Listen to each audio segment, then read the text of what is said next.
We'll see about the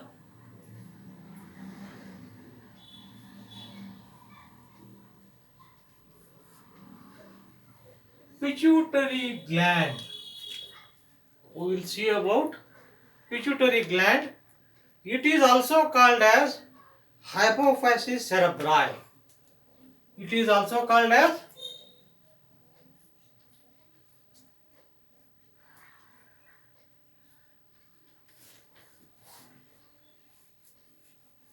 hypophysis cerebri. Pituitary gland or hypophysis cerebri. We will see the introduction first. First, we will see the introduction. Then we will see the situation. Then we will see the measurement. That is the. Then we will see the parts.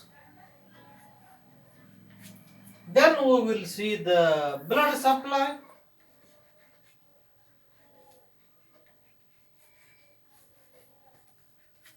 Then we will see the applied anatomy. We will see the introduction of the pituitary gland. We will see the situation. We will see the measurement. We will see the parts, blood supply. Last but not least, that is the applied anatomy. Well,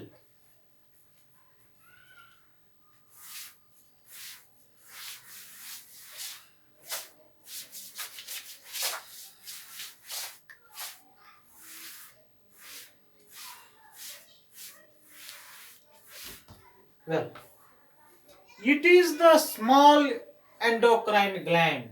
It is the small endocrine gland situated in the base of the brain. Situated in the base of the brain. It is called as master of endocrine orchestra. It is a small endocrine gland situated in the base of the brain. It is called as master of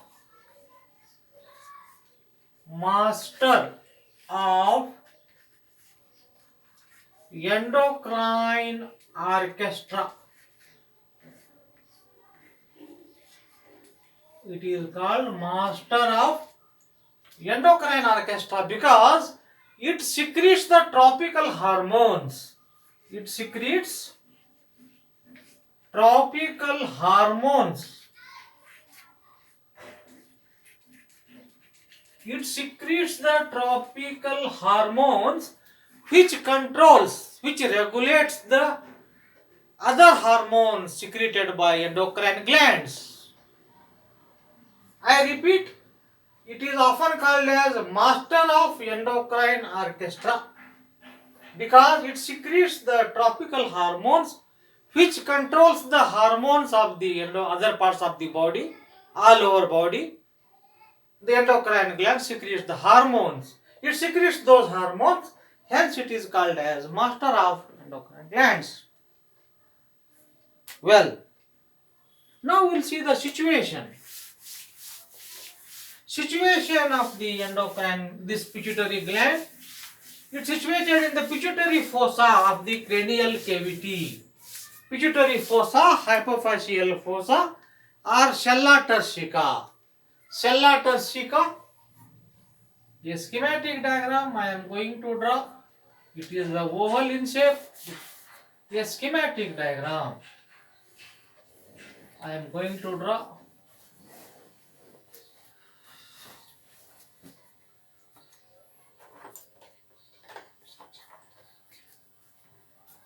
A schematic diagram I am going to draw here.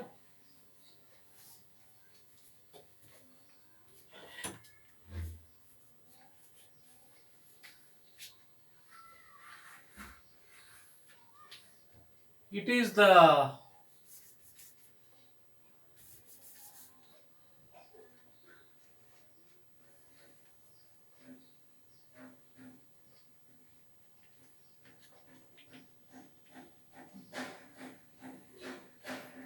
sella turcica.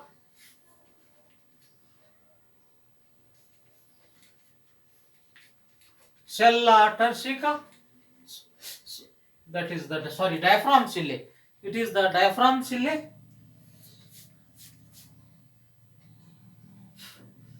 It is the diaphragm cilia. That is the fold of dura mater, endosteal layer,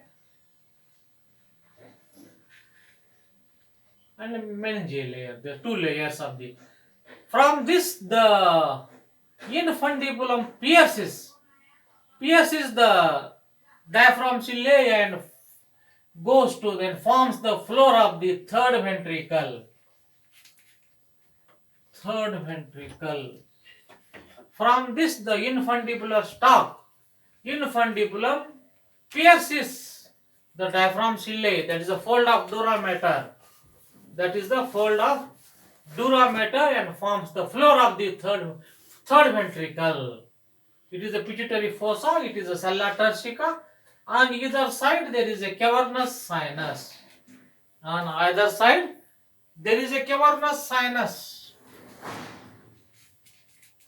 Cavernous sinus on both sides. On both sides there is a cavernous sinus. This is a pituitary fossa, sella turcica, present in the cranial cavity. Cranial cavity. It is the situation. Situated in the hypophyseal fossa, pituitary fossa, or sella turcica. If you know the cranial cavity, you can better understand. On either side there is a cranial cavity. It is covered by the, it is roofed by the diaphragm cilia, which is a fold of the dura mater. Through this diaphragm cilia, the infundibulum emerges and goes to the, forms the floor of the third ventricle. It is, now we'll see the, what is the weight, what is the height. It is the situation. Situated in the pituitary fossa of the cranial cavity.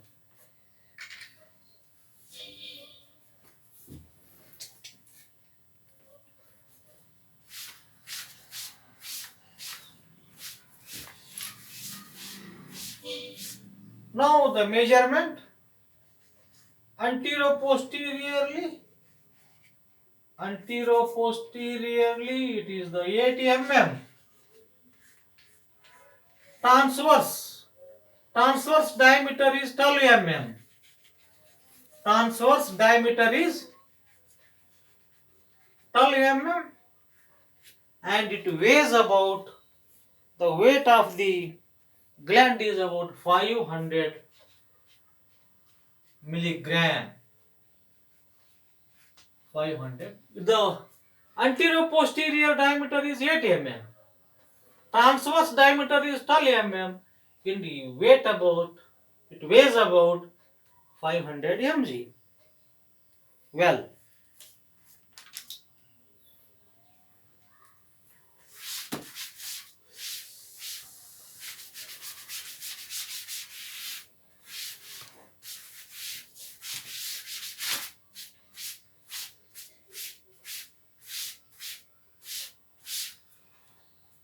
now the relations of the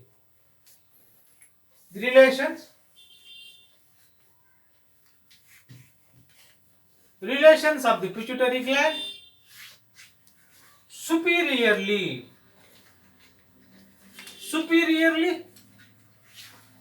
there is a diaphragm cilia.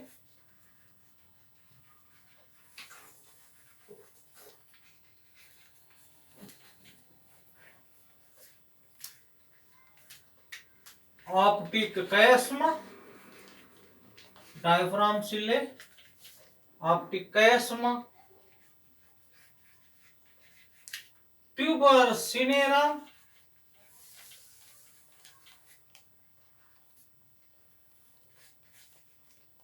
then infundibular stalk, infundibular forms the third, which forms the third ventricle. These are the superior relations. Diaphragm cilia, that is a fold of dura mater. Optic chiasma. Optic chiasma is formed. Optic chiasma is formed by the when the two optic nerve will decussate. When the two optic nerve will decussate, optic chiasma, the tuber cinerum, the part of this tuber cinerum and the infundibular, which forms the third ventricular, these are the superior relations. Inferiorly, the inferior relations of the venous plexus, the venous plexus and sphenoidal air sinus. Inferiorly, the venous plexus which drain into dural venous folds of dura mater. Then there is a sphenoidal air sinus. Sphenoidal air sinus. Sphenoidal air sinus. Then on each side, on either side, on each side, there is cavernous sinus. On either side, there is a cavernous. Inferiorly, the venous plexus and the sphenoidal each side. On each side, on either side, cavernous sinus is present. It is about the relations of the pituitary gland.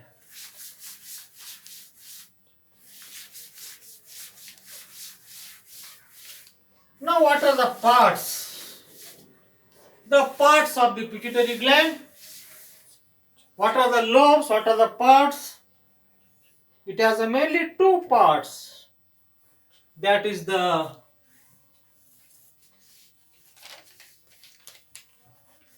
adenohypophysis. Adenohypophysis. Then neurohypophysis. It has got anterior lobe, which is the largest lobe. Then it has got anterior lobe. Then it has got intermediate lobe and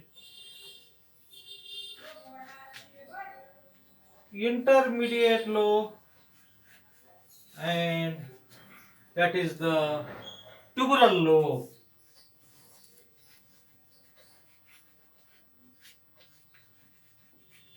It has got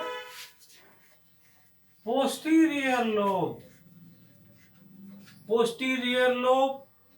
Then it has got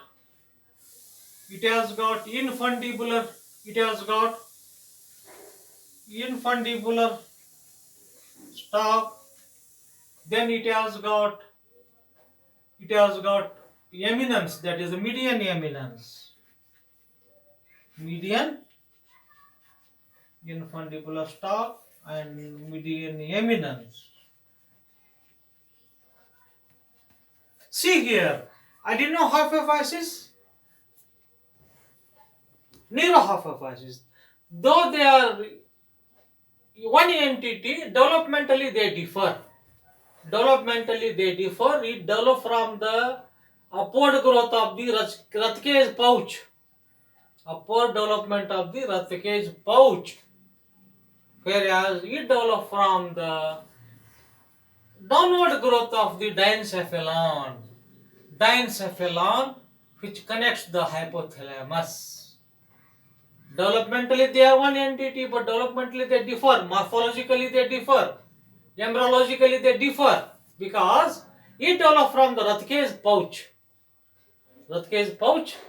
Which is the upward development, which is downward development, that is from the it happens to the diencephalon. It is a part of the diencephalon which connects the hypothalamus. Two development. Anterior lobe is the largest lobe, the intermediate lobe and tuber lobe, and it is the posterior lobe is smaller than anterior lobe. Infundibular stalk. It connects the hypothalamus, the neural pathway of the hypothalamus. These are the main difference of the adenohypophysis and the neurohypophysis. Anterior lobe and posterior lobe. Histologically, anterior lobe has got many secretions, many glands, chromophobes, chromophils. That is the all the hormones, TSH, FSH. Many hormones are there, gonadotropins. You learn it histologically, you will learn it, but gross anatomically you should know anteriorly, posteriorly. Intermediate lobe, histologically there is a MSH, melanocyte stimulating hormone. And posteriorly, two hormones are there, ADH and vasopressin. You will study in detail in the histology, but gross anatomically you should know anterior lobe, posterior lobe, intermediate and tuber lobe. And posterior lobe, that is the infundibulum and median eminence. Now we'll see the diagrams of this. We'll see the diagrams. See here, it is the superior relations I told, no, aptechiasma. It is anterior lobe. Anterior lobe is the larger lobe. Anterior lobe is a glandular lobe or pars tubularis, that is the tuber lobe is here. Anterior lobe, and there is a interglandular cleft is here, and intermediate lobe, it is the intermediate lobe is here, and tuber lobe is here. Superiorly there is a seer, superiorly infundibular recess which forms the third ventricle I told you, and posterior lobe is smaller than the anterior lobe. There is a neural lobe, and intermediate lobe is here, and interglandular cleft is here, and intermediate lobe, that is infundibular stem is here. This infundibular stem is related to the hypothalamus which forms a neural pathway. Neural pathway, that is the hypothalamus hypophyseal pathway, that is the, you can see here eminence, median eminence can be seen here. It is the gross anatomy of the pituitary gland. And once again you can see here superiorly what I told, aptechiasma. You can see here the third ventricle can be seen here, and the mammillary body is here. You can see here. See here relations. I told you, no, relations. Superiorly aptechiasma, and there is a fold of dura mater. Inferiorly spinatal air sinus, and there is a, in this fold of dura mater there is a venous plexus are here. It is regarding this, and this intermediate lobe, intermediate cleft is there, no, intraglandular cleft is a remnant of Rathke's pouch. This has to be known. Anterior lobe, larger lobe, posterior lobe is a smaller lobe. And we can see the blood supply. Blood supply, there are the two blood supply mainly, that is a branch from the internal carotid artery. Internal carotid artery, the superior hypophyseal artery, inferior superior hypophyseal artery, and inferior hypophyseal artery. You can see here superior hypophyseal artery, inferior hypophyseal artery, superior hypophyseal artery from the both are from the internal carotid artery. The twigs, superior hypophyseal artery, 15 to 20 twigs arise from the hypophyseal fossa, and the tubercular artery descends separately. The branch which descends separately is called tubercular artery. Tubercular artery, you can see here. You can see the inferior hypophyseal artery, and there is a long portal vein. These portal veins, portal vessels arise from the cleft artery capillary of the tough capillary from the superior hypophyseal artery. Once again I repeat, these portal vessels arise from the capillary. What is capillary? Is the macroscopic network between the arterioles and venules, isn't it? This capillary tuft of the superior hypophyseal artery, they arise, and there is a long portal vessels and short postal vessels. These have got functionally important because they have got hormonal control factors. Hormonal controlling factors are there. They control the hormones, because these vessels or the have got, because the hypothalamus, it connects, these vessels connect the hypothalamus and hypophysis. That is called hypothalamo-hypophyseal tract. Hypophyseal tract, they are called portal vessels because they play in the porta caval anastomosis. They play vital role because they are also part and parcel of the porta caval anastomosis, and they have got functional importance because the secretions from the hypothalamus will secrete through these portal vessels. It is regarded, and these veins, the veins will open in, as I told, inferiorly. The veins will open in the inferiorly, and all the hormones will open in the through the veins, through these portal veins. It is regarding the hypophyseal, superior hypophyseal and inferior hypophyseal, and they will, this inferior hypophyseal form a ring, a arterial ring will form, and anastomosis will occur. Superior and inferior hypophyseal artery, anastomosis will occur here, and capillary tuft is formed here. It is regarding the superior. Remember, superior hypophyseal, inferior hypophyseal. From the capillary of the superior hypophyseal, the portal vessels will arise, and these portal vessels have the great functional importance because they connect the hypothalamus to the pituitary. That is called hypothalamo hypophyseal tract, which secretes the hormones, which has got hormone inducing factors. It is regarding the blood supply. Blood supply, that is the superior hypophyseal artery, inferior hypophyseal artery from the internal carotid artery. Superior hypophyseal artery, they arise from 15 to 20 ticks from the, that is called as circle of Hillis, isn't it? This regarding the blood supply. When the blood supply comes, remember the portal vessels. Well, now we'll go to the applied